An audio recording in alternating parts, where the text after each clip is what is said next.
আজকে মাননীয় প্রধানমন্ত্রীর সভাপতিত্বে মন্ত্রিপরিষদের উপকমিটির একটি সভা হয়েছে এবং এখানে ফ্যামিলি কার্ড নিয়ে আলোচনা হয়েছে। আপনারা জানেন যে অর্থমন্ত্রীর নেতৃত্বে একটি উপকমিটি ছিল মন্ত্রিপরিষদের। সেই উপকমিটির সুপারিশের আলোকে আজকে মাননীয় প্রধানমন্ত্রী এর সভাপতিত্বে ফ্যামিলি কার্ড বিষয়ে আমরা আগামী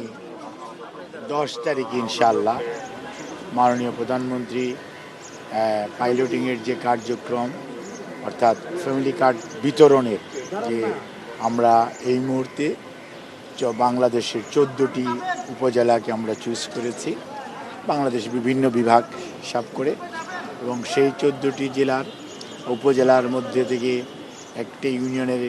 একটা ওয়ার্ডকে আমরা ইউনিভার্সালি এখানে আপনার ফ্যামিলি কার্ড বিতরণ করা হবে এবং সেটার উদ্বোধন করবেন মাননীয় প্রধানমন্ত্রী ইনশাআল্লাহ আগামী 10ই মার্চ বিফোর ঈদুল ফিতর। এবং এটা বাংলাদেশে একযুগে ওই দিন 14টি উপজেলার এটি কার্যক্রমটার সূচনা করা হবে এবং এটা কন্টিনিউয়াসলি চলবে এবং এই কার্যক্রম গ্রেজুয়ালি আপনার সারা বাংলাদেশে ছড়িয়ে দেওয়া হবে এবং এটার মাধ্যমে ইনশাআল্লাহ